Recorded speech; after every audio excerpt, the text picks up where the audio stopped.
الرجیم بسم اللہ الرحمن الرحیم۔ میری پیاری بہنوں بھائیوں، امید کرتی ہوں کہ آپ سب خیریت سے ہوں گے۔ آج جو میں عمل آپ کو بتانے جا رہی ہوں بہت پیارا ہے، لیکن اس سے پہلے آپ کو ایک حدیث مبارکہ جو رزق کے بارے میں ہے وہ آپ کو ضرور بتاؤں گی۔ ناپ تول میں کمی۔ حضرت عبداللہ بن عمر رضی اللہ عنہ سے روایت ہے کہ نبی کریم صلی اللہ علیہ وسلم ہمارے پاس تشریف لائے، ارشاد فرمایا کہ تم لوگ مال میں کمی بیشی نہ کیا کرو، یہ وبال جان تم پر ایک دن بن جائے گا اور اس سے میں پناہ مانگتا ہوں۔ تو آپ لوگ بھی اس چیز سے دور رہیں۔ رزق میں جو ناپ تول کی کمی ہے اس کو نہ کیا کریں، اس کے اوپر بہت بڑا گناہ ہے، کبیرہ ہے۔ اسی کے ساتھ آج جو میں آپ کو وظیفہ بتانے جا رہی ہوں غور سے سننے والا وظیفہ ہے، آپ ضرور اس وظیفے کو کریں۔ انشاءاللہ آپ کا رزق کا، دولت کا، کاروبار کا، ملازمت کا، محض کوئی بھی آپ کو پریشانی ہے ختم ہو جائے گی الحمدللہ۔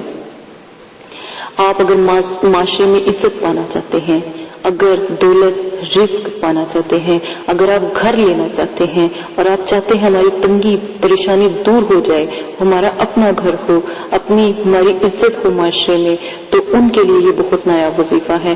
وظیفہ شروع کرنے سے پہلے تھوڑے سے کوئی کہ چند دانے چینی کے کسی ایسی جگہ ڈالیں جہاں پر چوٹیاں ہوں، وہاں پر ڈال دیں اور پھر وظیفہ شروع کریں۔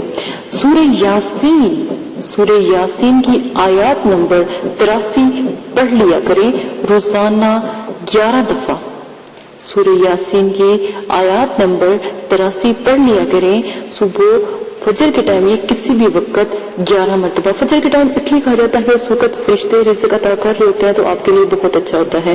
تو انشاءاللہ اس عمل کی برکت سے معاشرے میں آپ کی عزت تو ہوگی، اپنا مقام ہوگا، اپنا گھر، کاروبار، رزق، آپ کو کسی کے جا کے غلامی نہیں کرنی پڑے گی۔ خواتین بس ایام میں یہ عمل نہ کریں تو، لیکن اگر خواتین کوئی کرتی ہے اپنے گھر کے لیے، یقین مانے بہت اثر کرتا ہے۔